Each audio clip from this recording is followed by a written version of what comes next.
Jeff Kemp. And yes, I am related to the guy with the raspy voice that some of you remember so well. One of the great reasons we're here. I want to welcome you to the historic Andrew Mellon Auditorium and the 4th annual Kemp Leadership Award Dinner. Some of you probably have seen the highly accurate historical commercials by Geico where Abraham Lincoln's wife, Mrs. Lincoln, asks him a question about how she looks in that dress. But there's a certain risk at asking Honest Abe a question, and it's the same risk that was taken by a pastor during the Civil War when President Lincoln sat in a private alcove so as to not interrupt the worshipers. He listened to the long sermon, and afterwards the pastor walked into the private alcove and asked the president a somewhat vain question. He said, "Mr. President, how did you enjoy my sermon?" And the president said, "Well, it was very well researched and very well prepared, but I have to say that it failed." Honest Abe once again spoke the truth. And so the pastor said, "Well, why did it fail, Mr. President?" And the president said, "Because it failed to dare us to do something great." We are here because we know that we've been blessed with opportunity. We've been given freedoms.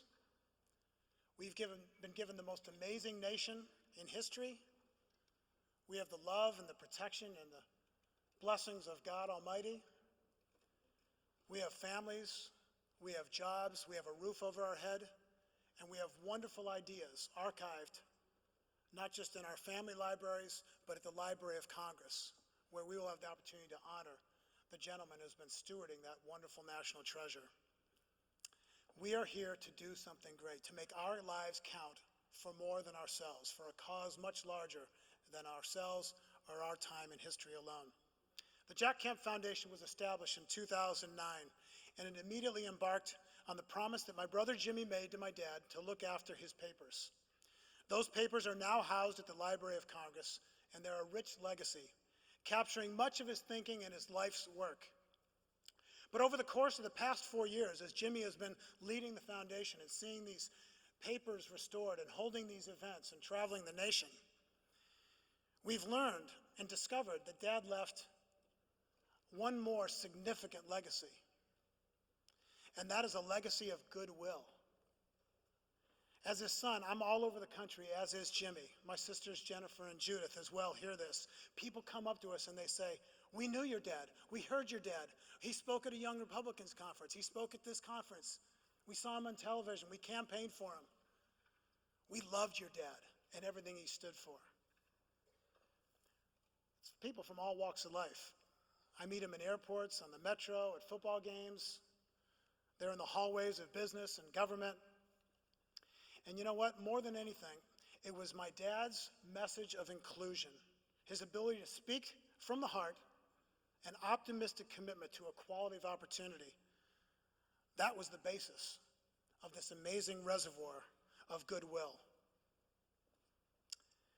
It transcends party lines, it transcends racial lines, religions, socioeconomic standing, and there's something magical, I believe, in that goodwill.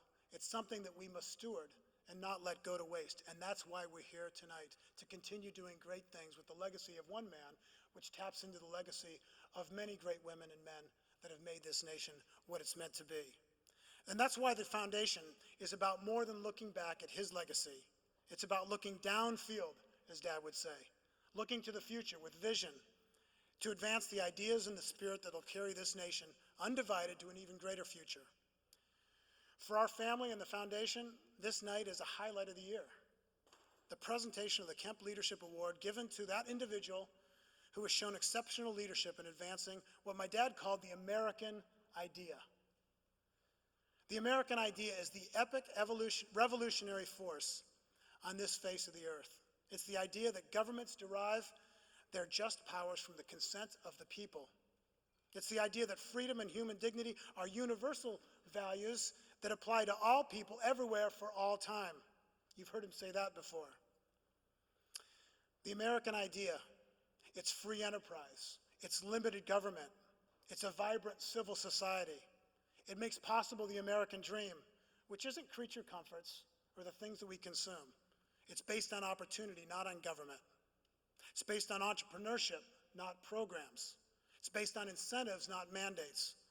On robust civil immigration, not chaos and not closed doors. America is about investing before consuming. Tonight's honoree has invested in this nation for 27 years in a particular post as the Librarian of Congress. He is a remarkable and true gentleman. Dr. Billington has long been a great friend of my family's. He's a true treasure for our nation. His store of knowledge in his own brain and through the people that he stewards to manage the Library of Congress is truly remarkable, and we must protect it and advance it as part of the American idea. That's why we're honoring him today, because he has been advancing that American idea for all these years. Dad used to say that freedom must be won anew by every generation. Well, we are that generation, and we're training our children and those to follow to stand for that history and that truth and that idea, those freedoms. And we're so thankful and privileged to have the junior senator from New Hampshire, the place at which I went to college. Senator Kelly Ayotte is here, and he will be sharing with us about our legacy of this great nation. We're thankful that you're here, Senator.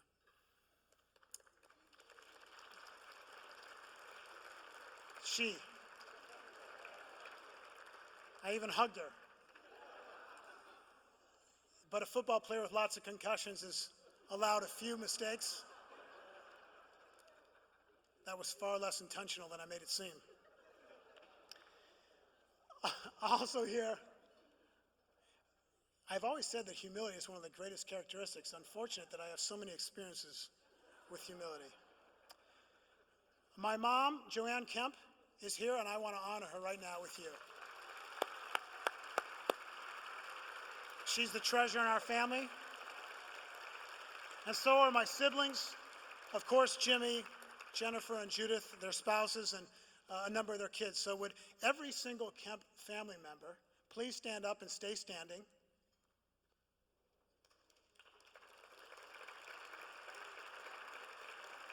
Including grandkids, spouses. And as you look around and you see other people that are not standing, you see people who we feel are family to us, because we have the same great cause of making a nation that will be great for next generations. So thankfully, we have a great legacy in our family, but every one of us have that great legacy. Feel free to sit down. I would like to honor my brother Jimmy, because he had the courage, the initiative, and the dutiful responsibility to steward my dad's wishes that his papers would be preserved for this nation to build upon, not to look back upon. Jimmy, thank you so much for all that you've doing.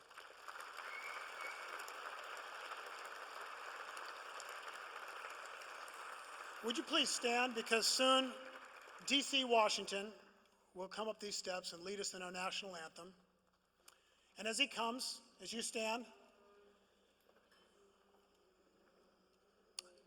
with Martin Luther King III here, I want to remind us of some words that his father said.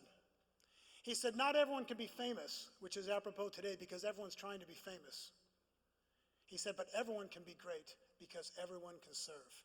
We are here to serve, and we are here to do something great. And we are here to steward those ideas and advance them into our friends, neighbors, peers, and into the next generation to come, to civilly and with love present them to those who may not agree with us, but to make sure this station is one nation under God, indivisible, for all time. So please welcome DC as he comes to help us invest in this great nation. Sing the national anthem. Oh, say, can you see by the dawn's early light what so proudly we held at the twilight's last gleaming, whose broad stripes and bright stars through the perilous fight o'er the ramparts we watched were so gallantly streaming, and the rockets rang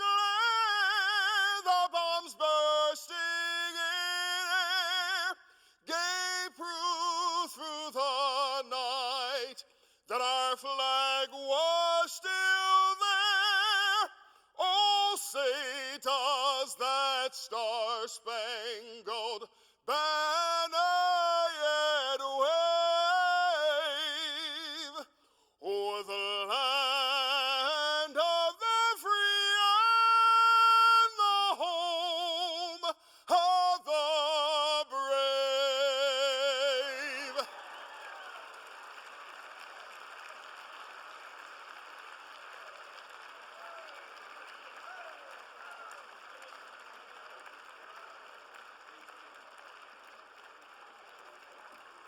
Wow, you all can be seated. I know you want to stay standing and you want him to come sing it again. What a blessing. Thank you, DC. What a gift you have, and we appreciate you sharing it. This is a surprise, and before you all get started on your salads, I'm going to introduce Dr. Art Lindsley in a moment to bless the food so that we can get started with the rest of the evening. But we really do have a special opportunity from Martin Luther King III, who kind of at the last minute we found out was available and wanted to come be with us.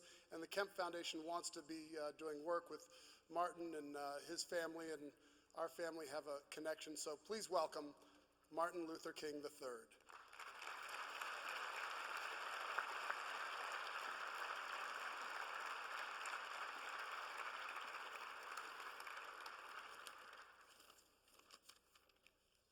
Good evening. It is truly an honor and privilege to be here this evening, and I first want to thank Jimmy Kemp and the entire Kemp family for the opportunity just to share a few moments. Now, you know I come out of a family of Baptist preachers. My great-grandfather was, my grandfather was, my father was, and my father's brother and my sister is, but I'm not a minister. So fortunately, a Baptist minister, I should say. So you'll be in luck. I'm going to be very short. Let me just say that this is a special honor for me because being here at the Kemp Leadership Awards dinner, and when I think of the name Jack Kemp and leadership, it could certainly well be synonymous with few, because what Jack Kemp represented, first personally to me, was one who was a great bridge builder, always bringing people together, even if there may be differences. That is really perhaps one of the qualities of a great leader, figuring out how do we find common ground to move our nation forward. A few public servants understood that more than Jack. The power of leading really by example.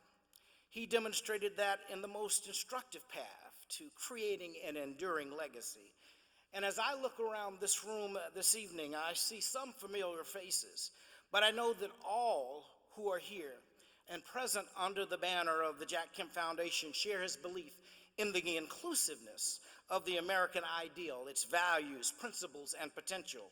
Like my father, Jack Kemp drew inspiration and lessons from his life that informed his work as a change agent in our society.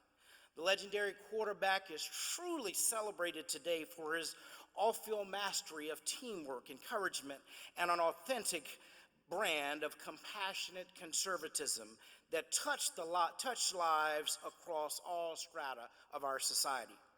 But my sense of who Jack Kemp was and why he is so ideally suited to have exceptional leadership recognized in his name this evening comes from a personal perspective. He was truly a close friend, a close and loyal friend to my family, and worked diligently with my mom. My mom worked diligently, I should say, with him. And I even have had the opportunity to work with him on a couple of projects to uplift the community. Perhaps the simplest and most eloquent testament to Jack Kemp's character came from the late Bertha Gilkey when she spoke at the inaugural Kemp Leadership Award dinner in 2009. As many of you know, Ms. Gilkey, a public housing activist from St. Louis, had worked closely with Jack during his tenure as Secretary of Housing and Urban Development. He championed tenant initiatives to improve housing conditions in their own communities and empowered the development of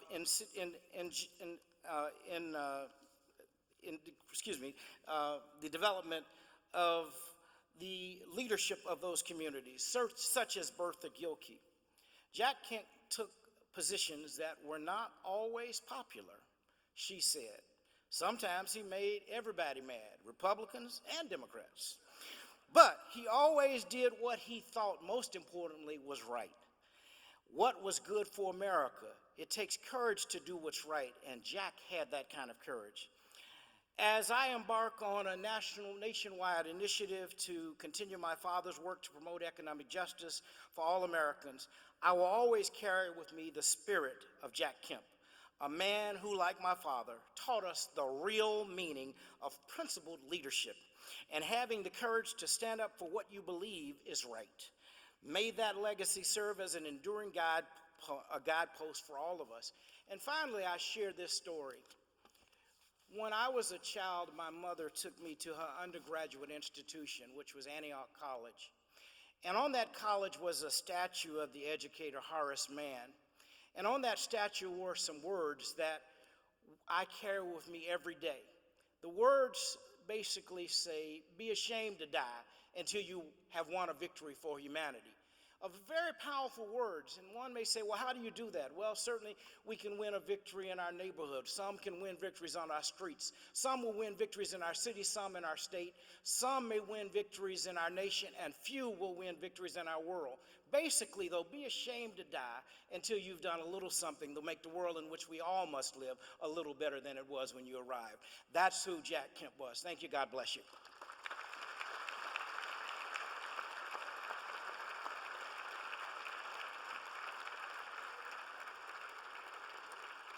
Thank you, Martin. And now I'd like to have Art Lindsley come up and lead us in prayer so we can get started on our salads.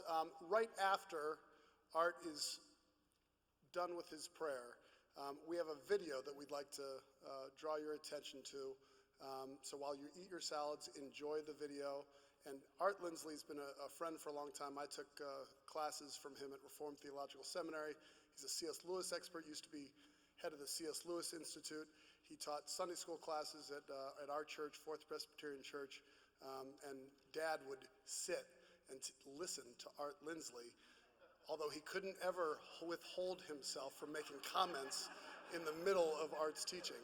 So please welcome Art Lindsley.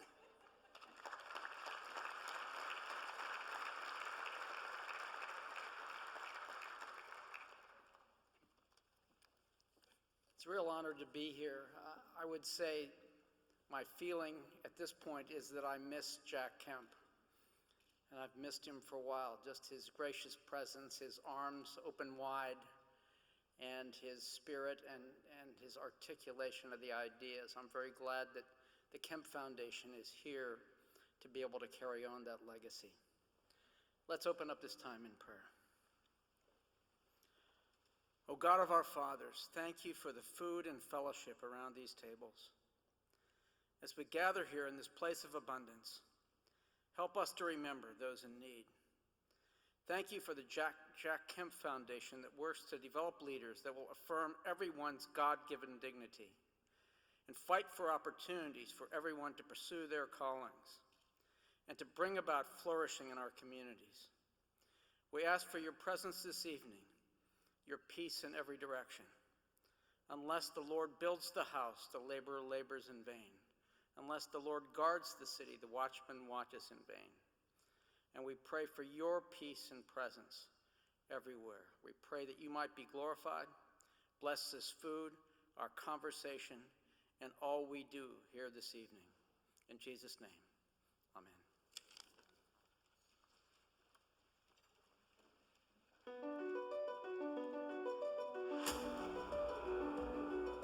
No government has been able to do for people what people have been able to do for themselves when they had that opportunity.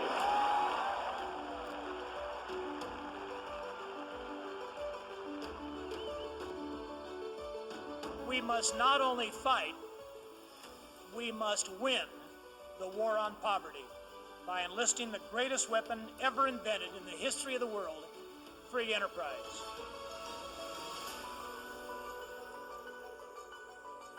The American dream is not to make everyone level with everyone else, but to create the opportunity for all people to reach as high as their God-given potential allows.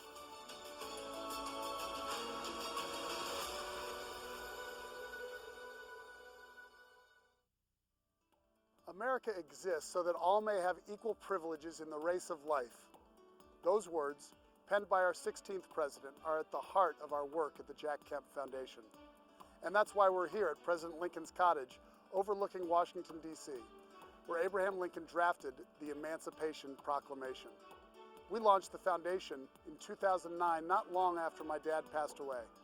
His absence created an empty space, not only in our family, but also in the public debate. We must prevent a recession and keep this economy growing, expanding, and bring along those who have been left behind. Although his voice was gone, we knew the principles and ideals that he fought for all his life are timeless. And we committed ourselves to promoting those values with the same passion he did. When you talk about Jack Kemp, one word comes to mind: the cause. Wherever he is, he'll fight for that cause. He'll work for that cause.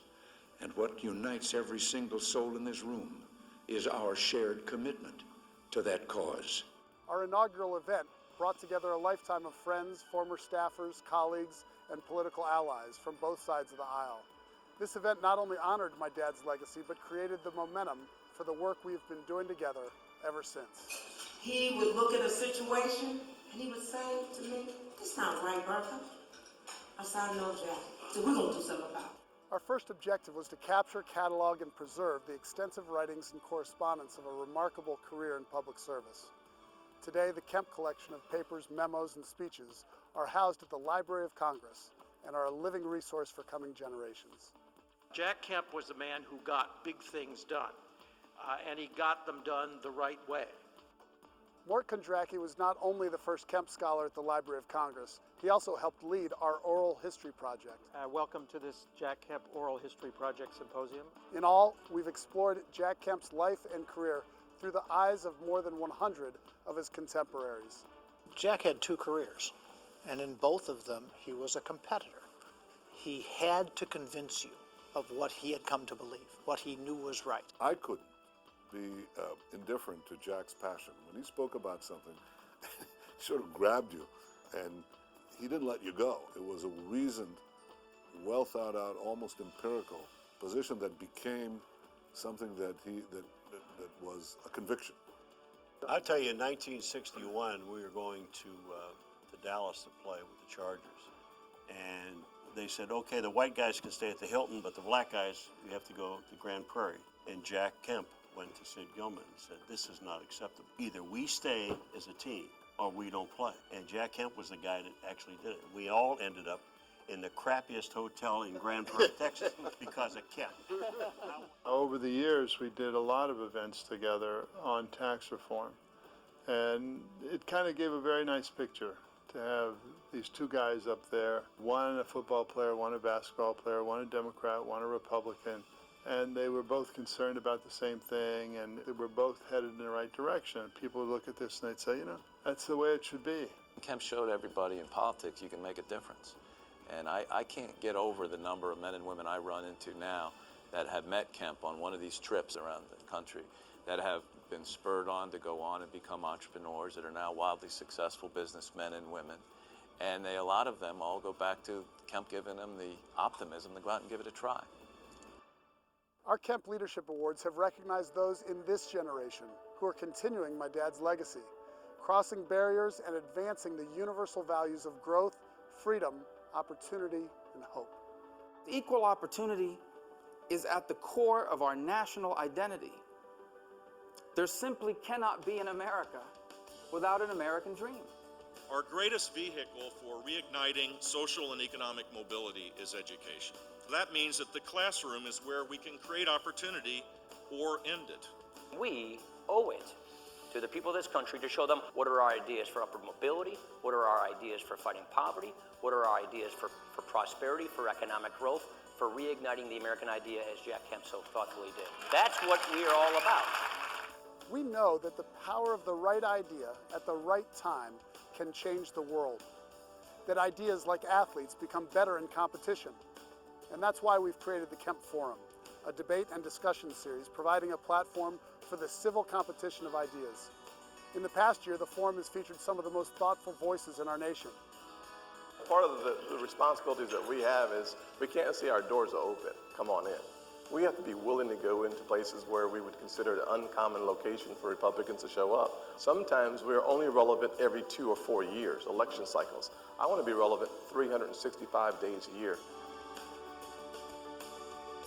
Leadership means you are in front. Leadership means you bear responsibilities, and you may pay high price for that. But again, that's a burden of leadership. Free enterprise matters because of the poor. The truth of the matter is, if you don't talk about the poor, free enterprise doesn't even matter. Jack Kemp had a strong belief, and I think it's just so much at the heart of, Lincoln Republican ideals, believe that democratic capitalism, in order for it to work, it has to work for everyone, for America to really succeed. A missed opportunity if you ignore the fact that you can mold those minds or even convince them of a different way of doing things. But it has to begin with having that dialogue. The Jack Kemp Foundation has a unique role to play in bringing together the worlds of sports and politics, drawing the best from each. The Kemp Leadership Academy is where accomplished athletes come to learn about themselves, about competing ideas, national issues, and about the world of politics so they can be effective leaders beyond the playing field. You use your experiences to help other people and to bring out the best in them. And I also feel like being at the Kemp Leadership Academy, they brought out those qualities in me, and I was able to see how important that is in Washington, in DC, and in politics to be a very successful leader. My dad used to say that the American idea is the human idea, given a chance and a place to happen. The Jack Kemp Foundation is dedicated to empowering the next generation of leaders to carry forward that cause. We've come a long way together since our launch, and we're so grateful for the many friends who have supported us with countless acts of encouragement and generosity. Our work ahead is to champion these values in the way my dad would have, with determination and absolute commitment to the power of the American spirit. We're going to ask for the support of every single American. Our appeal of boundless opportunity crosses every barrier of geography, race, and belief in America. We're not going to leave anybody out of this opportunity society. We may not get every vote, but we'll speak to every heart. In word and action, we will represent the entire American family.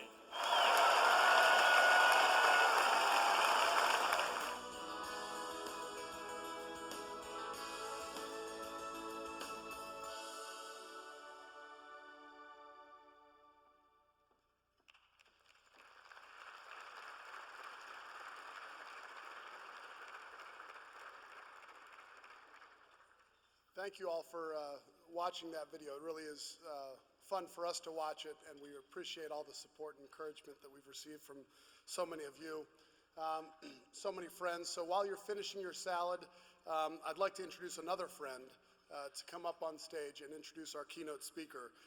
Many of you know Ziad Ojakli, easy for me to say, as a guy who worked on President W. Bush's staff. And as you won't be surprised to know, the president gave him a nickname. It wasn't terribly original, Z. Z also worked on Dad's campaign and was an intern like many of you on my dad's staff. So we're honored and thrilled to have Z here. He's now at Ford Motor Company, which, as you may recall, did not take any government funds and seems to be doing okay. So please welcome Z. Ojakli.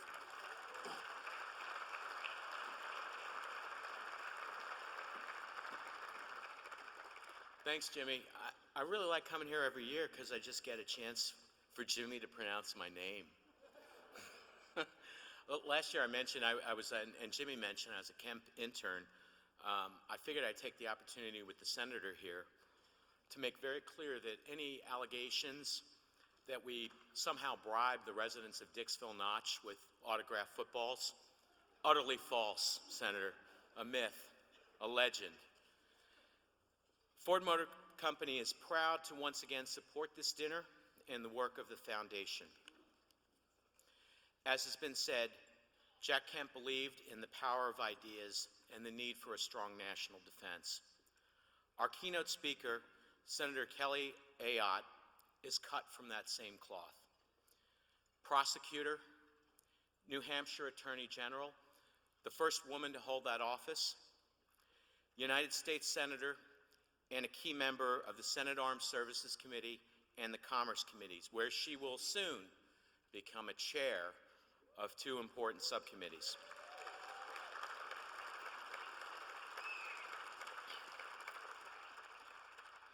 Senator Ayotte shares the same passion for our country and for an active, engaged America around the world.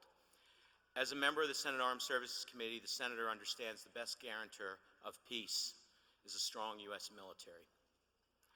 Senator Ayotte has been a standout in the halls of Congress as she has repeatedly stood up for our men and women in uniform. No one would ever regard her as a dove. Well, maybe as Jack Kemp would say, a heavily armed dove. Ladies and gentlemen, Senator Kelly Ayotte.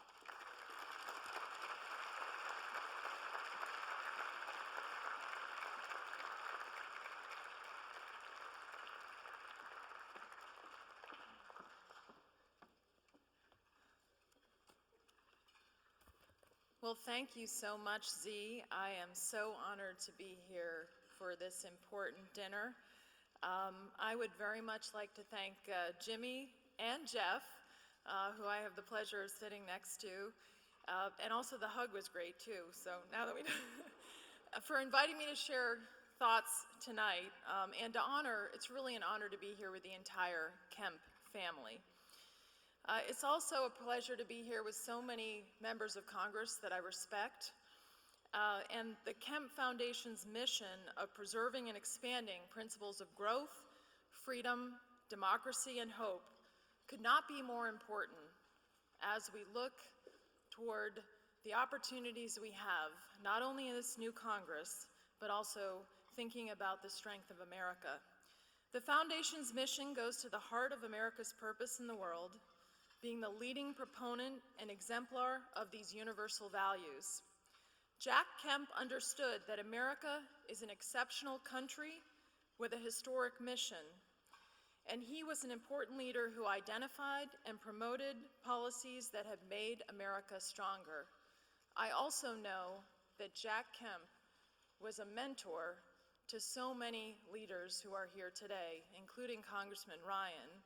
And so the mark of a true leader is not only what they stand for, but who they inspire to go forward in terms of their principles and what they believe in.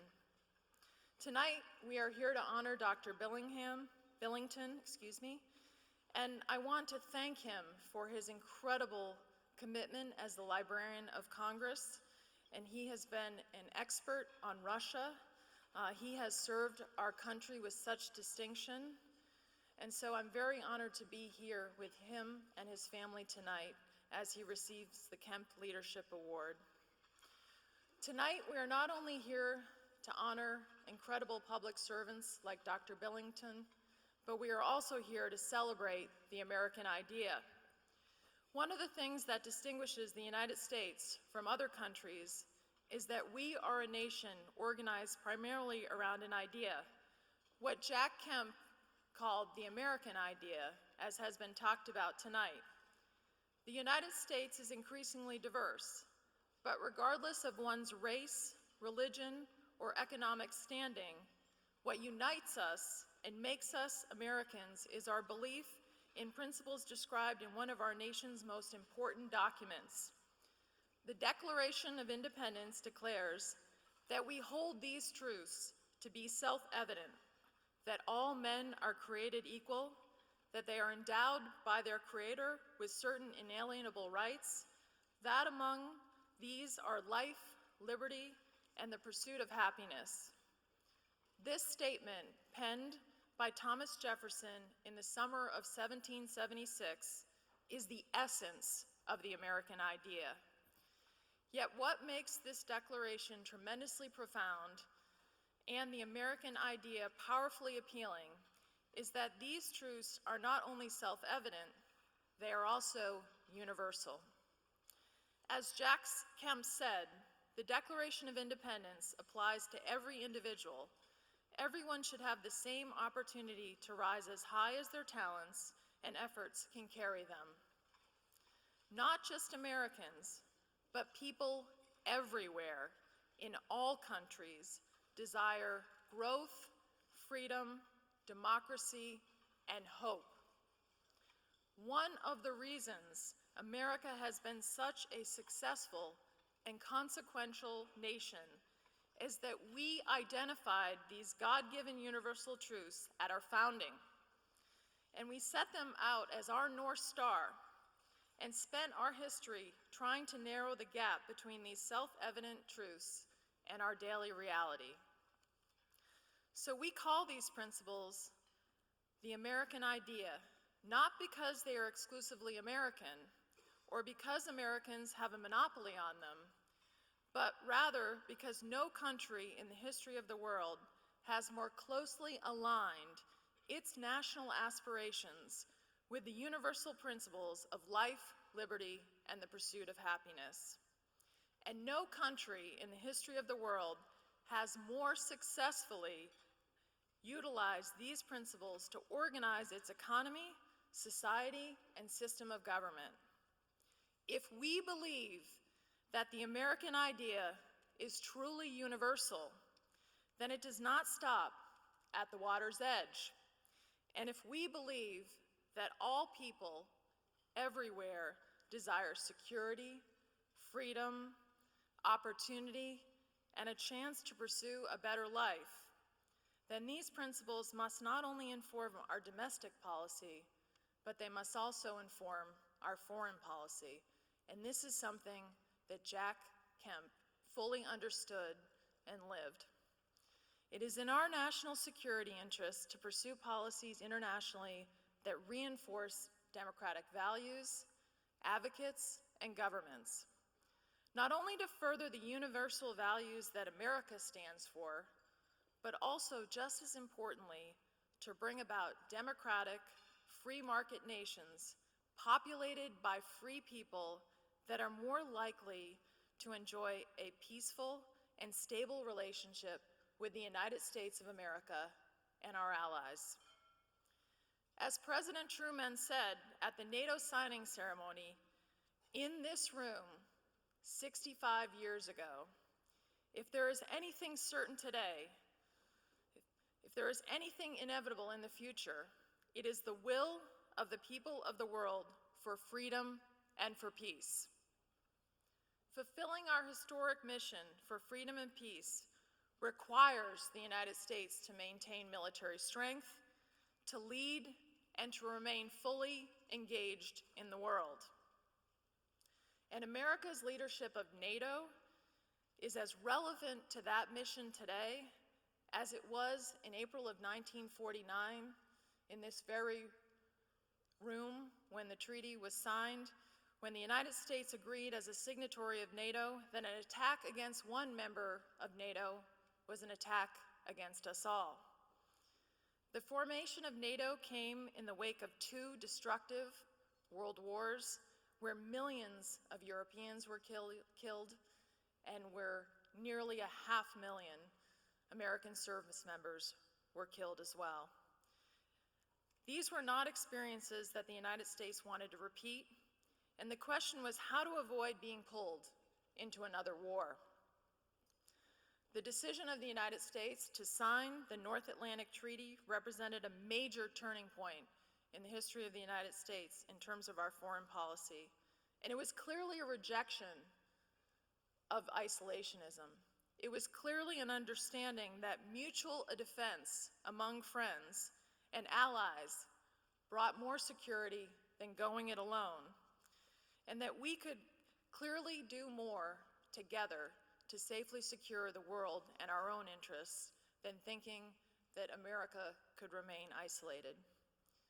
This American realization that it could not ignore what happens in Europe was also reinforced by a growing Soviet threat at the end of World War II. And this is an area where Dr. Billington is an incredible expert, and we appreciate so much his expertise on Russia. In March of 1946, Winston Churchill spoke in Fulton, Missouri, and warned that an Iron Curtain has descended across the European continent. In February 1948, the Soviets helped instigate a communist coup in Czechoslovakia, overthrowing the country's democratically elected government. Less than 6 months later, in June 1948, Russia tried to push the United States, the United Kingdom, and France out of West Berlin by cutting off ground transportation arteries, connecting Western-occupied Germany to Western-occupied Berlin.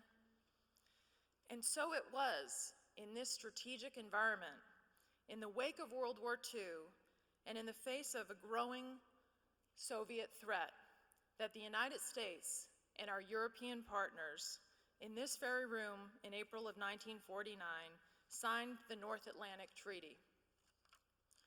As Lord Ismay, NATO's first Secretary of General, famously said, "The purpose of NATO was to keep the Russians out, the Americans in, and the Germans down."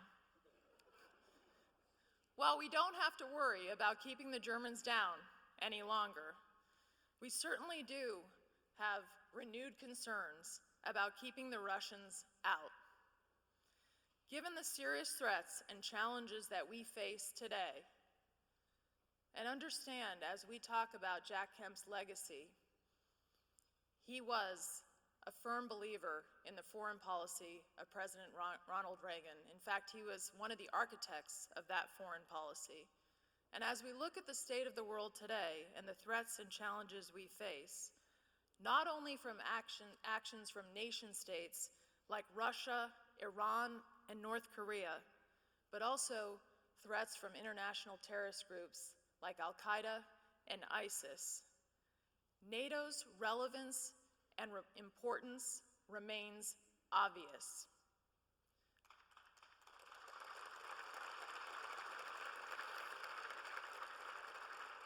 Our membership in NATO and our leadership of it is not some act of international charity, as some would portray it.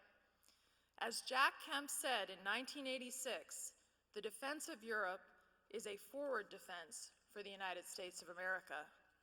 Whether it's the tens of thousands of troops from other NATO countries that have served side by side with our soldiers in Afghanistan, or the United States and NATO countries standing side by side in Eastern Europe to deter Russian aggression, America is safer and stronger when it works with NATO partners and when America is at the lead of NATO.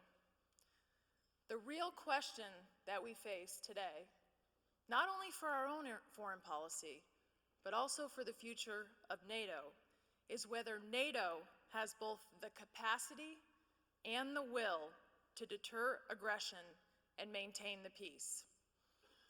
NATO's collective capacity has been severely undermined by the unwillingness of most NATO nations to spend sufficient resources on the defense of their country and on our mutual defense. Other than the United States, only a small minority of the 28 NATO nations have honored their commitment to spend 2% of their GDP on defense.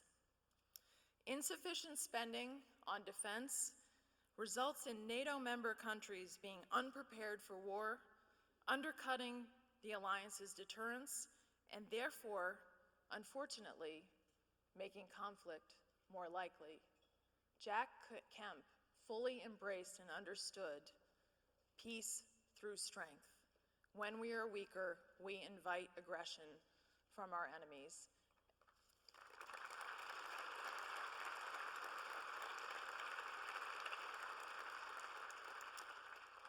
This problem of members of NATO not contributing to the collective defense is not a new problem. But as we look at the threats we face around the world right now, it becomes a glaring problem. And as the leader of NATO, The United States of America must lead by example. Defense sequestration, which resumes in fiscal year 2016, will inflict serious wounds on our military readiness at a time we can least afford it. Danger is growing around the world, and it is time for us to identify alternative spending reductions that don't go to the core of the fundamental defense of this nation and the core of our Constitution, and replace these ill-conceived reductions to our military budget, which, if continued, will sap our strength at a time we cannot afford to be weakened. Capacity alone will not be sufficient to deter adversarial leaders like Vladimir Putin. NATO and the United States, as its leader, needs to demonstrate the willingness, not just the capacity, but the willingness to deter aggression that threatens peace and stability in Europe. At the September Wales conference, a declaration was made, and that declaration is quite clear. Russia's aggressive actions against Ukraine have fundamentally challenged our vision of a Europe whole, free, and at peace. For years now, many have viewed Europe as a net producer rather than a consumer of security. As a result, America has withdrawn thousands of troops from Europe and dramatically reduced our combat power in Europe, at the same time that our European allies have slashed their defense budgets. Yet Putin's invasion and illegal annexation of Crimea,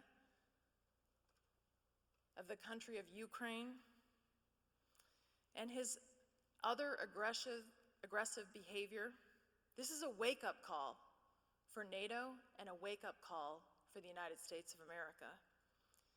Even after the Russian-backed separatists murdered 298 people on Malaysia Airlines Flight 17, Putin continued to provide separatists with tanks, armored vehicles, artillery, rocket launchers, and anti-aircraft weapons. Clearly, Vladimir Putin has been unimpressed by the United States and Europeans' warnings, statements, and sanctions.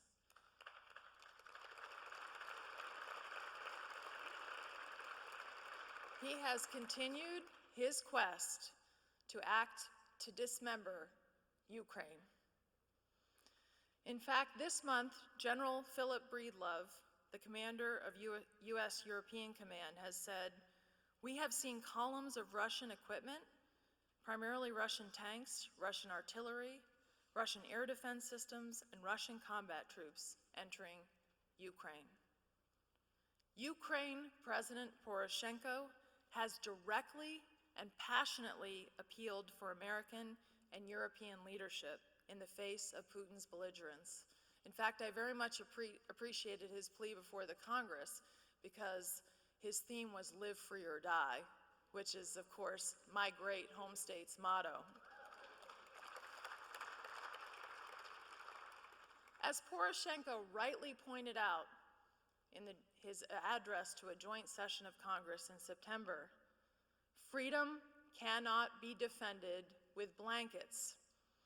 Yet despite these pleas, President Obama has refused to provide Ukraine weapons to defend itself, despite our signature on the Budapest Memorandum, in which Ukraine gave up its nuclear weapons in exchange for respect for its sovereignty and implied assurances of security. We won't even give Ukraine small arms. It begs the question, why would any nation give up its nuclear weapons again, given how Ukraine is being treated? We won't give them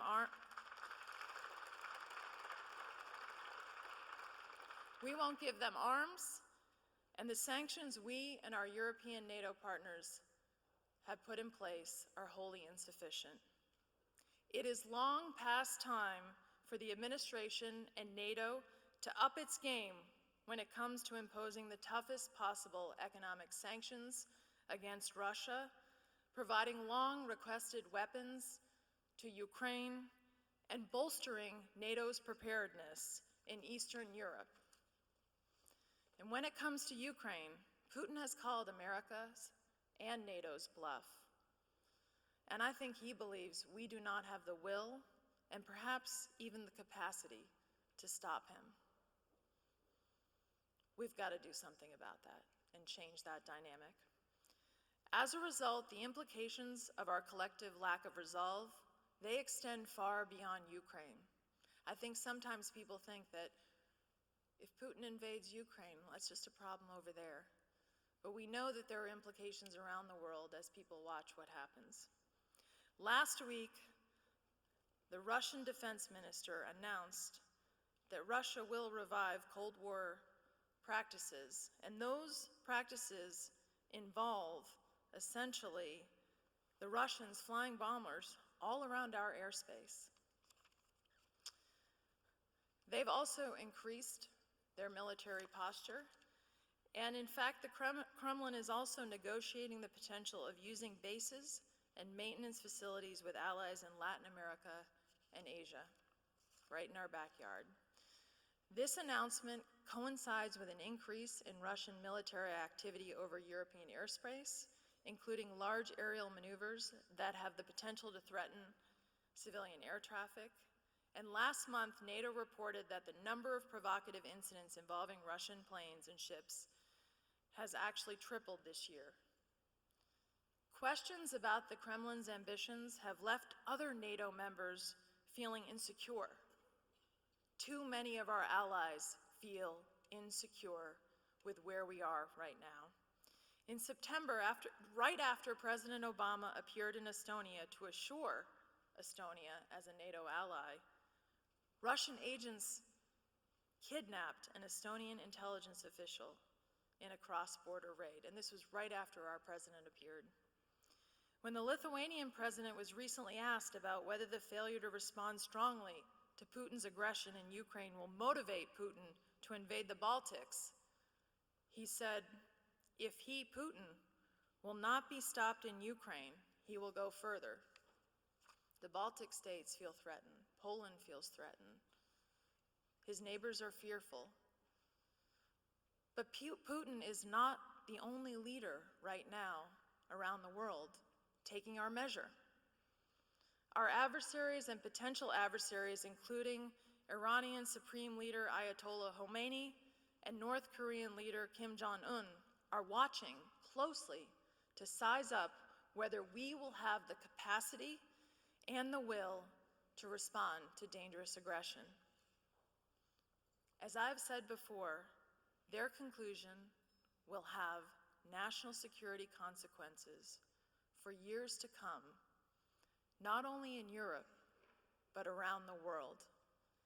And we have an opportunity to make a difference in that, to assure our adversaries that the United States of America will not only continue to have the capacity to ensure freedom and peace for us and our allies, and to stand for those universal values that Jack Kemp promoted so strongly, but also that we will have the will to act when we are tested and when those adversaries around the world seek to end peace and to fight against freedom and to end the values that we stand for. In conclusion, I want to thank you for allowing me to join you here tonight.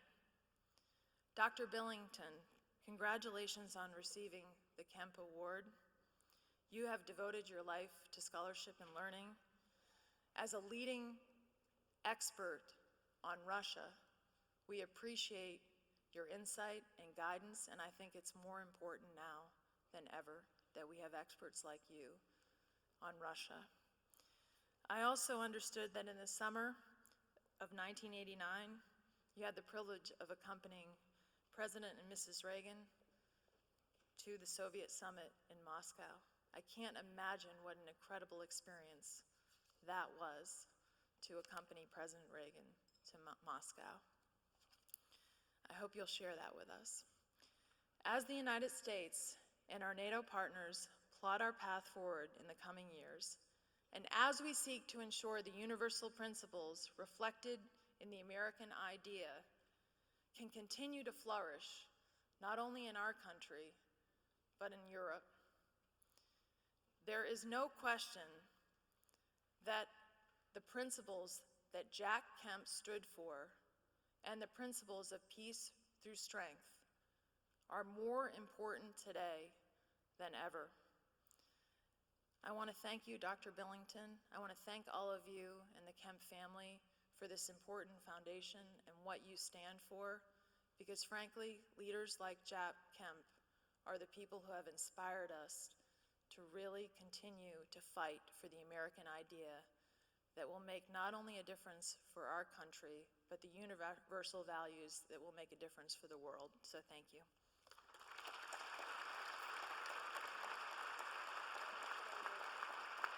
Thank you, Senator.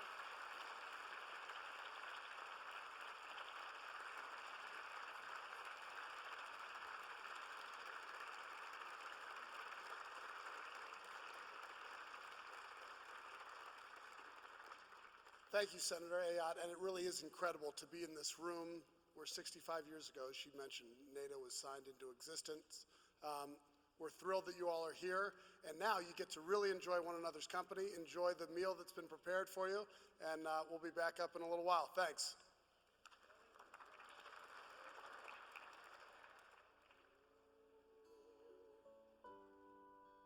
Red roses too, I watch them bloom for me and you, and I think to myself, what a wonderful world.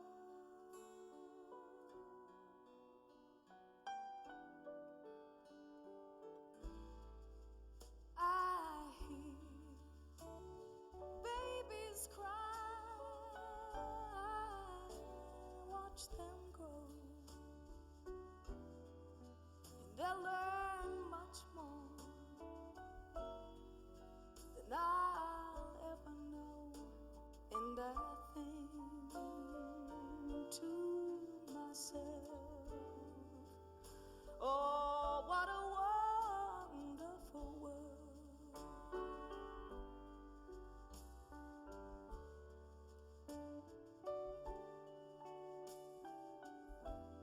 The colors of the rainbow, so pretty in the sky,